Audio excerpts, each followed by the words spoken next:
જો તમે કોઈને પ્રેમ કરો છો તો આ વિડીયો તમારા માટે છે. જો તમે કોઈ દીકરીના મા બાપ છો કે તમારી દીકરી કોઈને પ્રેમ કરીને ભાગી નહીં જાય એવા શંકા ધરાવો છો, ડર ધરાવો છો, તો આ વિડીયો તમારા માટે છે.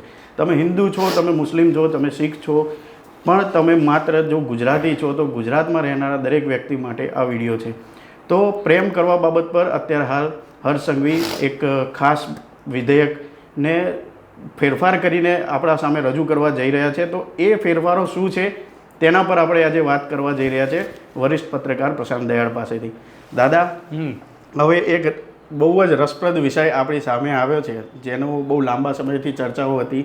પાટીદાર નેતાઓ પણ આંદોલન અને રેલીઓ કરતા હતા કે ભાઈ દીકરીઓને બચાવો, દીકરીઓને બચાવો. આ લગ્નની નોંધણીમાં ફેરફાર અને લગ્નના કાયદામાં ફેરફાર, આ બધી વસ્તુ શું છે, એક નેરેટિવ સાથે એક વ્યવસ્થિત રીતે પહેલાં તો સમજાવો. બહુ સરસ વિષય છે આજે આપણે જેની ચર્ચા કરવાના છીએ. આમ તો રાજકારણી લોકોને મૂર્ખ બનાવવા માટે બહુ જાણીતા હોય છે અને લોકો બની પણ જતા હોય છે, કારણ કે આપણે તો એવું છે કે પ્રજા મૂર્ખ થવા માટે જ જન્મી હોય. પણ અહીંયા અદ્ભુત રીતે સરકારે, અને હું ખાસ કરીને કહીશ કે હર્ષ સંઘવીએ પટેલોને, બ્રાહ્મણોને, ક્ષત્રિયોને મૂર્ખ બનાવ્યા છે. અચ્છા, એની આ વાત છે. અને પણ વિધાનસભા ગૃહમાં બનાવ્યા. તો પહેલાં તો આ દર્શકોને જેમને આખી ઘટના ખબર નથી ને એ કહીએ. સૌથી પહેલાં પાટીદાર સમાજે એક રેલીઓ કરી, સભાઓ કરી, અને એમનું કહેવું એવું હતું કે સમાજની અંદર પ્રેમ લગ્ન ખૂબ વધી રહ્યા છે. મા બાપની જાણ બહાર દીકરા અને દીકરીઓ લગ્ન કરે છે, જેનાથી મા બાપની આબરૂ જઈ રહી છે. હવે બહુ વિચિત્રતા છે કે આપણી ત્યાં પ્રેમને બહુ પૂજ્ય ભાવથી જોવામાં આવે છે. કૃષ્ણ અને રાધાના પ્રેમની આપણે ચર્ચા કરતા હોઈએ, પણ આપણો દીકરો કે દીકરી પ્રેમ કરે તો એ મહા અપરાધની વ્યાખ્યામાં આવી જાય છે. એટલે પહેલાં તો પાટીદાર સમાજે માગણી કરી હતી કે દીકરો ને દીકરી ભાગીને લગ્ન કરે ત્યારે મા બાપની મંજૂરી હોવી અનિવાર્ય છે, નહીં તો એમનું લગ્ન શક્ય નથી. પટેલ સમાજે આ માગણી કરી, રેલીઓ કાઢી, અને પછી બ્રાહ્મણ સમાજને પણ એવું લાગ્યું કે હા, વાત તો સાચી છે કે આપણા બાળકો પણ આવી રીતના જ લગ્ન કરે છે, ભાગી જાય છે. તો પટેલની સાથે બ્રાહ્મણ સમાજ પણ જોડાયો. ક્ષત્રિય સમાજને એવું લાગ્યું ના ના, આ પટેલ અને બ્રાહ્મણ જે વાત કરે છે એ પણ વ્યાજબી છે, એટલે ક્ષત્રિય સમાજ પણ જોડાયો અને સરકારમાં જઈને રજૂઆત કરી કે ભાઈ આ અમારા દીકરા કે દીકરી ભાગીને લગ્ન ન કરી શકે એવું કંઈક તમે લાવો જાદુ. બરાબર. હવે આ જાદુ સરકાર કરે એની પહેલાં જાદુની ગડબડો પણ સમજવા જેવી છે. સૌથી પહેલો વિરોધ કોણે કર્યો તો પ્રેમ લગ્ન સામે? મા બાપની જાણ બહાર લગ્ન નહીં કરવા પટેલ સમાજે કર્યો હતો. તો મારે ઘણા બધા પટેલ મિત્રો છે, સંબંધીઓ છે. આ વિરોધ માત્ર મારી દીકરી, હું પટેલ છું, મારું નામ પ્રશાંત પટેલ છે, મારી દીકરી જો કોઈ બીજી જ્ઞાતિમાં લગ્ન કરે તો જ મારું અપમાન થયું હું માનું, પણ મારો દીકરો જો બીજી જ્ઞાતિની છોકરી લાવે તો મને કંઈ વાંધો નથી.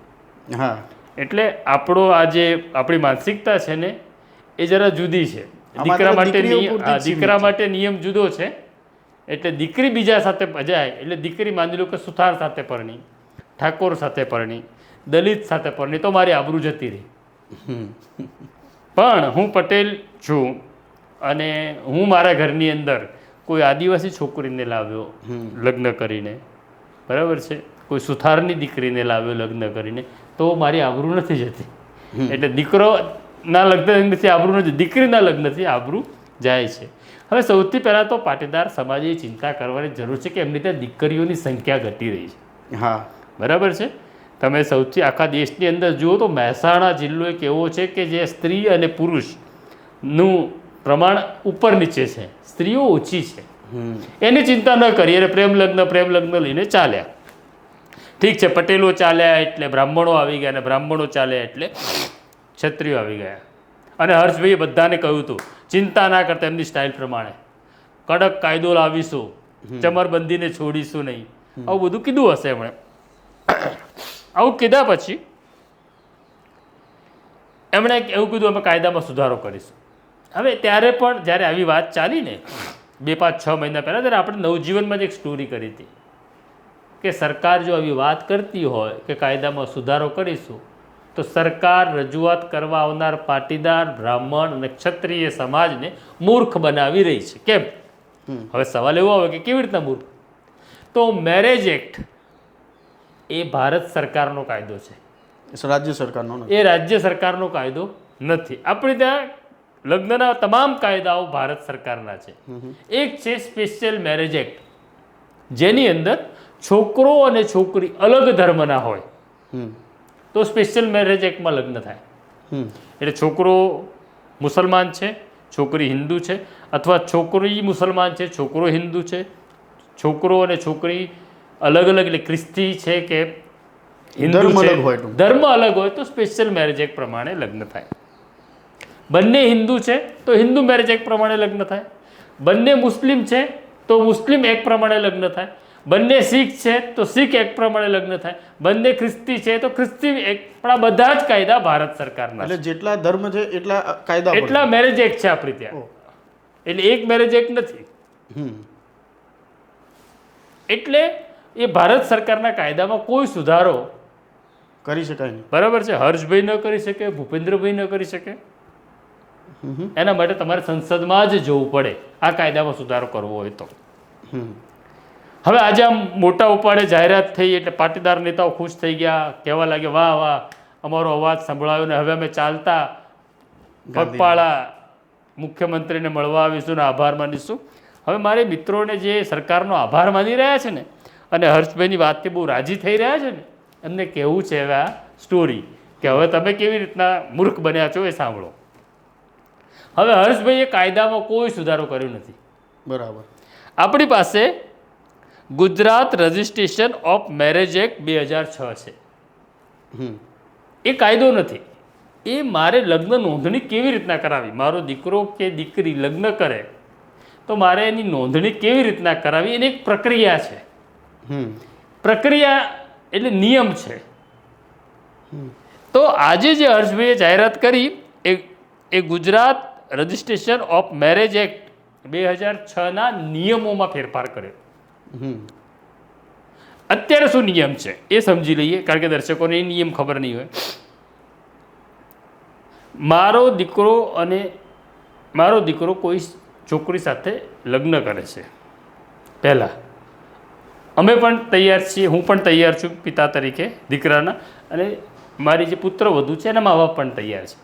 એટલે અમે સરસ કોઈ જગ્યાએ બ્રાહ્મણ પાસે જોશ જોવડાવ્યા, કેટલા કુળ મળે છે, આ મળે છે, ગુણ મળે છે, જોવડાવ્યા પછી સરસ હોલની અંદર કે પાર્ટી પ્લોટમાં લગ્ન કર્યું.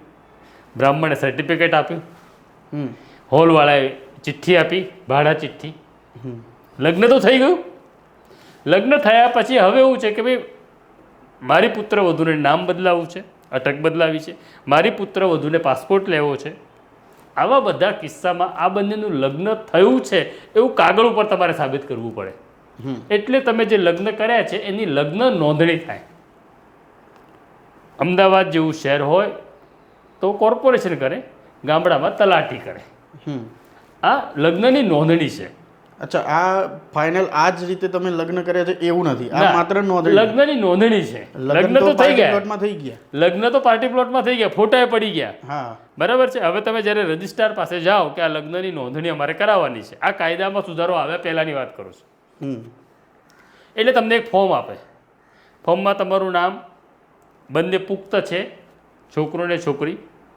છોકરો 21 વર્ષની ઉપરનો છે, છોકરી 18 વર્ષની ઉપરની છે, એનો જન્મનો પુરાવો પહેલું. બીજું કે તમે ક્યાં લગ્ન કર્યું છે, તો કે ભાઈ શુભમ પાર્ટી પ્લોટમાં, તો એની ભાડા ચિઠ્ઠી. લગ્ન કર્યું છે તો એની કંકોત્રી.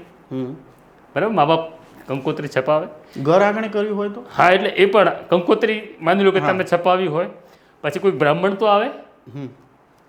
હિન્દુ મેરેજ એક્ટ પ્રમાણે હિન્દુ વિધિથી તમે લગ્ન કરો કે આર્ય સમાજથી લગ્ન કરો તો ત્યાં તો એનું એક સર્ટિફિકેટ. આટલું તમે ત્યાં જઈને આપો 2 જણના ફોટા સાથે, એટલે એ લગ્નની નોંધણી કરી આપે મેરેજ રજિસ્ટ્રાર. આ નિયમ હતો. હવે મારો દીકરો એક એવી છોકરી સાથે લગ્ન કરવા માગે જે મને પસંદ નથી. મારા જ્ઞાતિની નથી એટલે મને વાંધો છે, અથવા છોકરીવાળાને વાંધો છે મારા કુળ સામે, એટલે બંને ભાગીને લગ્ન કરે. ક્યાંક જાય, મંદિરમાં જાય, કોઈ બ્રાહ્મણને બોલાવે, 7 ફેરા ફરે, લગ્ન કરે. લગ્ન કરીને આ જ નિયમ પ્રમાણે એ મેરેજ રજિસ્ટ્રાર પાસે જાય અને પુરાવા આપે એટલે મેરેજ રજિસ્ટર થાય. તમે પ્રેમ લગ્ન કરો હિન્દુ મેરેજ એક પ્રમાણે કે ભાગીને લગ્ન કરો, એની પ્રક્રિયા સરખી હતી. હવે શું થશે? આ કાયદામાં ફેરફાર કર્યો છે. કાયદામાં ફેરફાર એવો કર્યો કે નિયમમાં, કાયદામાં નથી કર્યો, નિયમમાં ફેરફાર એવો કર્યો કે આજે મારા દીકરાએ લગ્ન કર્યું મારી જાણ બહાર ભાગીને, એ કોઈ બ્રાહ્મણનું સર્ટિફિકેટ લઈને ત્યાં ગયો, 30 દિવસ સુધી આ મેરેજ રજિસ્ટર નહીં કરવાનું. આ 2 જણ લગ્ન કરાવવાની નોંધણી કરાવવા આવ્યા છે એવું તમારે પોર્ટલ ઉપર મૂકવાનું. તમારા મા બાપને જો વાંધો હોય આ લગ્ન સામે તો 30 દિવસમાં વાંધો રજૂ કરવાનો. અચ્છા, બરાબર છે. અને પછી રજિસ્ટ્રેશન થશે. 30 દિવસ પહેલાં નહીં થાય. બરાબર. હવે કેવી રીતના મૂર્ખ બનાવ્યા હર્ષ સંઘવીએ એની વાત કરું કે હું બ્રાહ્મણ છું, મારા દીકરાએ પટેલ છોકરી સાથે લગ્ન કરવાનું નક્કી કર્યું, મને વાંધો છે પટેલ જ્ઞાતિ સામે, મારી ઈચ્છા એવી હતી કે મારા દીકરાએ તો બ્રાહ્મણમાં જ લગ્ન કરવું છે. બંને ભાગી ગયા. બંને પુખ્ત ઉંમરના છે, 21 વર્ષની ઉપર છોકરો છે, 18 વર્ષની ઉપર છોકરી છે. એક ભારતનું બંધારણ છે. હર્ષભાઈ કે ભૂપેન્દ્રભાઈ કે કોઈ પાટીદાર નેતા બોલી જાય નથી, કાયદો ન બદલાય, એ તો બંધારણ બદલવું પડે તમારે. દરેકને પોતાની વ્યક્તિ સ્વતંત્રતાનો અધિકાર છે. એટલે મારો દીકરો અને દીકરી ભાગી ગયા અને એમણે લગ્ન કરી લીધા અને એમણે મેરેજ રજિસ્ટ્રારને આપ્યું. એટલે પોર્ટલ ઉપર આવ્યું કે આ લોકો પ્રશાંત દયાળનો દીકરો આકાશ દયાળ, ભૂમિ દયાળે લગ્ન કર્યા છે ને લગ્ન નોંધણી કરાવવા આવ્યા છે. અમને વાંધો છે ને પટેલ પરિવારને વાંધો, એમને એવો વાંધો છે કે ભાઈ અમારી છોકરી તો પટેલમાં જ પરણવી જોઈએ. એમણે તો લગ્ન કરી લીધા, બ્રાહ્મણ પાસે સર્ટિફિકેટે મૂકી દીધું. હવે 30 દિવસ સુધી લગ્ન, ચાલો અમે વાંધો લીધો. શું વાંધો લઈએ? મારે આ હર્ષભાઈએ કાયદામાં નિયમમાં સુધારો કર્યો ને એમાં મારે વાંધો લેવો છે. હું વાંધો શું લઉં? મને પસંદ નથી એવો વાંધો. એ તો કંઈ સ્પષ્ટ સત્ય તો એ જ છે. હા, પણ એ તો કંઈ કાયદામાં ની જોગવાઈમાં જ નથી. એટલે તમારી પસંદથી એ નક્કી ના થાય. મને પસંદ છે ના પસંદ છે એનાથી કાયદાને શું નિસ્બત? તો પછી આ વાંધો શું રજૂ કરી? હું એ જ કહું કે હું એવું કે અમારી જે પુત્રવધુ છે 10મું છે, મને મંજૂર નથી. રંગ કાળો છે, મને મંજૂર નથી. મારી જ્ઞાતિની નથી, એ મને આ કાયદામાં જોગવાઈ જ નથી. તમે વાંધો શું રજૂ કરો? તો જ્યાં હતા ત્યાં જ પાછો. તો જ્યાં હતા ત્યાં જ આવ્યા છો તમે. ખાલી મહિનાનો ગાળો વધારી આપ્યો તમે નોંધણી કરવાનો. લગ્ન થવું અને નોંધણી થવી બેમાં અંતર છે. મેં નોંધણી નથી કરાવી, મારા બાપાએ લગ્નની નોંધણી નહોતી કરાવી. મોટાભાગે એમણે એનો અર્થ એવો નથી. ગામડાઓમાં આ દેશની અંદર લાખો લોકો એવા છે કે જેમના લગ્ન થયા છે, લગ્નની નોંધણી નથી થઈ, એટલે એમના લગ્ન રદબાતલ નથી થતા. આ તો એવું કહે છે લગ્નની નોંધણી નહીં કરી. અરે પણ તમે ના કરો ને ભાઈ, તમે લોકોની જીવન બનાવવાનું કરો, પુલ તો સરખા બનાવો. પુલ તૂટી જાય છે એની ચિંતા કરતા નથી, અને લોકોએ કેવી રીતના જીવવાનું એની ચિંતા તમે કરો. તો મતલબ આજે તો આ સરકારે આ પડીકું પકડાવી દીધું, થોડોક ટાઈમ જશે પછી લોકોને ખબર પડશે કે એટલે આ નિયમમાં સુધારો. પણ નિયમમાં તત્કાલ જે નોંધણી થતી હતી એટલે તત્કાલ તો નહોતી થતી. આપણે ત્યાં લગ્નની નોંધણી કરાવવા જાવ એટલે 2-4 દિવસ કે અઠવાડિયું નીકળતું હતું. આમ પણ બીજા ધક્કા થયા આ લાવો. હવે 1 મહિનો તમે રોકી રાખશો ને, 1 મહિના પછી મારે વાંધો શું આપવાનો? કે છોકરી આદિવાસી છે, છોકરી કાળી છે, છોકરીની આંખો સારી નથી, વાળ ગોળ નથી, શું વાંધો શું આપવાનો? કાયદાની જોગવાઈમાં હોય એ જ વાંધો ચાલે ભાઈ. આ કંઈ પોપાભાઈનું રાજ નથી. કે તમે કહો એમ થાય. 21 વર્ષનો પુરુષ અને 18 વર્ષની સ્ત્રી કોની સાથે પરણવું એમનો અધિકાર છે. એ મારો દીકરો મારી દીકરી હોય તો પણ હું પણ એ લગ્નને રોકી શકું નહીં. તો પછી દાદા આ સંસદમાં પણ જાય તો પણ સંસદમાં તો જવાનું જ નથી ને. આ નક્કી થઈ ગયું કે આ મેરેજ એક્ટના નિયમમાં સુધારો કર્યો છે, પ્રક્રિયામાં સુધારો કર્યો છે, કાંઈ મેરેજ એક્ટમાં સુધારો નથી. હવે એક કહું કે એવું નથી કે જે હિન્દુ છે એને હિન્દુ મેરેજ એક્ટ પ્રમાણે જ લગ્ન કરવાનું. બે હિન્દુ વ્યક્તિ એવું નક્કી કરે કે ભાઈ મારે આ વિધિ વિધાનમાં નથી પડવું, આ 7 ફેરા મારે નથી ફરવા. કોઈ મુસલમાન એવું નક્કી કરે કે ભાઈ મારે કબૂલ છે, કબૂલ છે, કબૂલ છે, મારે એ નિકાહ નથી પડવા, મારે ઇન્ડિયન સ્પેશિયલ મેરેજ એક્ટમાં જ લગ્ન કરવું છે, તો કરી શકે. બંને સમાન ધર્મના લોકો પણ સ્પેશિયલ, તો એમને રજિસ્ટ્રાર પાસે જઈ નોટિસ આપીને લગ્ન કરી લેવાનું. તો ક્યાંથી મા બાપને ખબર પડશે? જ્યારે ભાગી જ જવું છે એ તો સ્પેશિયલ મેરેજ એક્ટ પ્રમાણે લગ્ન કરી લેશે. સાહેબ જ્યારે બી આ લોકો ભાગી જતા હોય છે તો પહેલાં પહેલાં તો એક સમજવાનું કે કોઈ છોકરો કે છોકરી ભાગે ક્યારે? હા, ઘરે ના પસંદ હોય ત્યારે મા બાપ ના પાડે ત્યારે જ ને. બરાબર છે. તો તમારે સ્પેશિયલ મેરેજ એક્ટ કે હિન્દુ મેરેજ એક્ટ કે ક્રિશ્ચિયન મેરેજ એક્ટ કે મુસ્લિમ મેરેજ એક્ટ સુધારવો પડે. અને એ સુધારી શકાય? એ તો સુધારી શકાય નહીં. કેમ? તો બંધારણે વ્યક્તિ સ્વતંત્રતાની જે અધિકાર આપ્યો એનું હનન થાય. માણસથી ઉપર તો કોઈ કાયદો નથી. મારો દીકરો 21નો થયો, મારી દીકરી 18ની થઈ, પછી એનો અધિકાર છે કે એને કોની સાથે પરણવું. તો પછી દાદા હું એને રોકી શકું નહીં. હું ધમ પછાડા કરું ને, હવે શું થશે આમાં? હવે બદમાશી થશે ને. આ વાત કોની છે? બ્રાહ્મણ પટેલ વાણિયા. વાંધો બ્રાહ્મણ પટેલ વાણિયાને વગદાર લોકો છે, ફાઇનાન્શિયલી સાઉન્ડ છે, પોલિટિકલી સાઉન્ડ છે, પૈસા છે.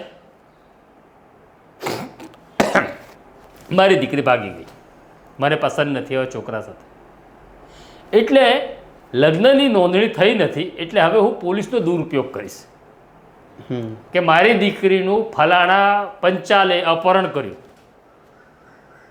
હું એવી ફરિયાદ આપીશ કે લગ્ન નોંધણી ક્યાં થઈ? પહેલાં તો કેવું હતું, છોકરો છોકરી ભાગી જાય અને પછી લગ્ન નોંધણી કરાવી લે અને મા બાપને પોસ્ટની અંદર સર્ટિફિકેટ મોકલી આપે. એટલે પોલીસ એવું કહે કે તમારા દીકરા દીકરી લગ્ન કરી લીધું, હવે અમે શું કરીએ? જો આ મેરેજ સર્ટિફિકેટ. આમાં બદમાશી થશે. હવે આમાં પોલીસને મજા પડશે. બરાબર છે. હવે ખોટી અપહરણની ફરિયાદો ઊભી થશે. લગ્ન થઈ ગયું છે પણ નોંધણી નથી થઈ, એટલે હું અપહરણની ખોટી ફરિયાદ આપીશ સામેવાળા સામે. પણ પછી એ ટકશે નહીં, બધું નીકળી જશે. આમાં મજા તો કોને? કાજીને જ છે ને. જેટલી પ્રોસિજર છે એટલું તો પેલામને તો હેરાન. બે બિલાડીઓ લડશે નહીં, બે બિલાડીઓ લડશે, ફાવી જવાનો તો વાંદરો. હા, ઘી કેળા તો વાંદરા ન થવાના. આજે આ કાયદોમાં નિયમમાં સુધારો આવ્યો ને, એટલે વિધાનસભામાં એક ધારાસભ્ય, ભાજપના જ ધારાસભ્ય ખાનગીમાં એવું કહ્યું કે પહેલાં છે ને તલાટીને પૈસા હાલવા પડતા હતા, હવે તાલુકા કક્ષાએ પણ હાલવા પડશે. એક બારી નવી ખોલી આપી હર્ષભાઈએ પૈસા આપવાની. કઈ મેરેજ રજીસ્ટ્રેશન કરાવવા જતા હતા કોર્પોરેશનમાં અહીંયા કે ગામમાં તલાટી પાસે, તો મફત કંઈ થતું નથી. એ તો નિયમ છે અને આપણે પણ સ્વીકારી લીધું છે. આટલો ભ્રષ્ટાચાર તો આપણને પરવડે છે, આપણે આપીએ છીએ. પણ હવે એક બારી વધારે ખોલી, હવે તાલુકા કક્ષાએ જશે અને રેકોર્ડની ખરાઈ થશે. હવે તંબુરો રેકોર્ડની ખરાઈ કરવાની. મારું બર્થ સર્ટિફિકેટ છે જ, છોકરીનું બર્થ સર્ટિફિકેટ છે જ, બ્રાહ્મણે એફિડેવિટ કરી આપ્યું તો છે, તમે શું ખરાઈ કરવાના? આ મૂર્ખ બનાવ્યા. દાદા આની અંદર હર્ષ સંઘવીએ એક ઉદાહરણ રૂપે વાત કરી હતી કે સલીમ સુરેશ બનીને, એટલે મૂળ એમને વાંધો છે ને મિયાભાઈ સામે. પણ એમાં એવું છે કે મિયાભાઈ છોકરો હોય, બરાબર છે, હું સલીમ છું અને હું સુરેશ બનીને લગ્ન કરું તો એ તો ગુનો જ છે. પણ હા, એના માટે કંઈ આમાં સુધારો કરવાની જરૂર નથી. હું સલીમ છું તો હું સલીમનું જ સર્ટિફિકેટ મૂકી શકું ને, હું સુરેશનું સર્ટિફિકેટ ક્યાંથી લઉં? પણ માની લો કોઈ નકલી દસ્તાવેજ ઊભું તો કરી પછી તો ગુનો બને. તો આઈપીસી 367 નો ગુનો જ છે ને, સરકારી દસ્તાવેજ ઊભો કરવો. તો આ નિયમમાં ક્યાં સુધારો કરવાની જરૂર? કાયદામાં બીએનએસમાં કાયદામાં જોગવાઈ છે જ. અચ્છા, એટલે કા નામ પકડો કે આ રીતે પકડો. પેલો કાયદો મજબૂત છે, આ નહીં ટકે. હમ બનાવટી દસ્તાવેજ ઊભો કરવો, કોઈ યુસુફ હમ ગોવિંદભાઈ થઈ જાય, કોઈ હિન્દુ છોકરી સાથે લગ્ન કરવા ખોટું પ્રમાણપત્ર ઊભું કરે, ખોટી ઓળખ ઊભી કરે, તો બીએનએસમાં જોગવાઈ છે જ. અમિતભાઈએ બીએનએસ બહુ કડક જ બનાવ્યો છે. આઈપીસીમાંથી બીએનએસ, આઈપીસી મજબૂત હતી પણ અમિતભાઈ બહુ મહેનત કરી બીએનએસ કરવાની અને સરસ મજબૂત બનાવ્યો છે અમિતભાઈએ. ખાલી હર્ષભાઈ અમિતભાઈની સલાહ લઈ લીધી હોત ને તો કંઈક રસ્તો બતાડતા અને પાકું કરતા. હા, અને આજે ટાઈમ પણ ના બગડે. આ તો કાચું કાપ્યું હર્ષભાઈએ. તો દાદા હવે લોકોને કે આની અંદર કેટલું ગભરાવાની જરૂર છે પ્રેમીઓ? કોઈને જો પ્રેમ કરનારે તો ગભરાવાની જરૂર નથી. અને હું કોઈ એવું કહેશે કે તમારી દીકરી છે, આપણે ત્યાં કોમેન્ટ આવી આવે કે હું એક દીકરીનો બાપ છું, મારી દીકરીનું લગ્ન બાકી છે અને જવાબદારી સાથે કહું છું કે મારી દીકરીએ ક્યાં લગ્ન કરવું એનો અધિકાર છે. પહેલાં વ્યક્તિગત મારી વાત છે. અને બીજી વાત, આજે જે નિયમમાં સુધારો કર્યો એમાં પટેલ, બ્રાહ્મણ કે ક્ષત્રિય જરાય નારાજ થવાની જરૂર નથી. આ તમને ખો આપી દીધી છે હર્ષભાઈએ કે સરકારે, એટલે તમે બહુ રાજીના રેડ થતા નહીં. મહિના પછી લગ્નની નોંધણી થશે પણ તમે આ લગ્નને અટકાવી શકશો નહીં. તમે તમારા બાળકને, દીકરા કે દીકરીને માનસિક રીતે એટલા સ્વસ્થ બનાવો કે એના જિંદગીના સાચા નિર્ણય કરતો થાય, કે એને કોઈ સલીમ સુરેશ બનીને લગ્ન ન કરી શકે, અથવા કોઈ પ્રશાંત ભલે કંગાળ હોય પણ અમીર છું એવું કહીને લૂંટી ન જાય. એવી રીતના મજબૂત બનાવવાના હોય ને બાળકોને. કાયદો જો કાયદાથી કોઈનું રક્ષણ થતું હોત તો આ દેશની અંદર ઘણા બધાને રક્ષણ મળતું. જી બરાબર. આપણને ડિજિટલ એરેસ્ટની ખબર જ છે કે ફ્રોડ છે, છતાં થાય છે ને. તો આપણે એ સુધારવાનું છે ને. આ ઊંધું સુધારે છે. આટલા ટાઈમથી ખબર છે તો હવે ઓટીપી આપી જ દેવાય. આ તો જીવનના ઓટીપી લઈ જાય છે. તો આની અંદર હવે મારે એટલું ખાલી જાણવું છે છેલ્લે કે આખરે આ તમામ લોકોએ જે અંતમાં નિષ્કર્ષ શું કાઢવો કે સરકારે એમને આપ્યું શું? સરકારે કશું જ આપ્યા વગર મોટી જાહેરાત કરી દીધી. આ મેરેજ એક્ટમાં સુધારો નથી. મેરેજ એક્ટ એ ભારત સરકારનો કાયદો છે જેમાં કોઈ પણ રાજ્ય સરકાર સુધારો ન કરી શકે. તો પછી દાદા સરકારનું શું? આ માત્ર સરકારને કોઈ ફાયદો નથી. લોકો આયા કે સાહેબ આ તો બહુ ખોટું થઈ રહ્યું છે અમારી સાથે, તમે કંઈક કરો, તમે બહુ ચમરબંધીને છોડતા નથી, તમે બહુ મજબૂત સરકાર છો, ટ્રિપલ એન્જિન સરકાર છે. લો કરી નાખ્યું. ખાલી બતાવો. આમ તો હવે 4 એન્જિન થઈ ગયા. બરાબર છે. નરેન્દ્રભાઈ, અમિતભાઈ, ભૂપેન્દ્રભાઈ અને હર્ષભાઈ, 4 એન્જિનની સરકાર છે. આ તો કરી નાખ્યું કામ એમણે. જી બરાબર. થેન્ક યુ દાદા. આ હતા વરિષ્ઠ પત્રકાર પ્રશાંત દયાળ, જેમણે આપણી સાથે મેરેજ એક્ટને લઈને જે નિયમો છે, જે કાયદાઓ છે તેનું સ્પષ્ટીકરણ આપણી સામે મૂક્યું છે. આવા ને આવા વિડીયો અમે લેતા આવશું, આપની સામે રજૂ કરીશું. તો અમારી ચેનલને સબસ્ક્રાઈબ કરો, લાઈક કરો અને હાલ મને અને મારા સાથી સોનુ સોલંકીની રજા આપો. નમસ્કાર.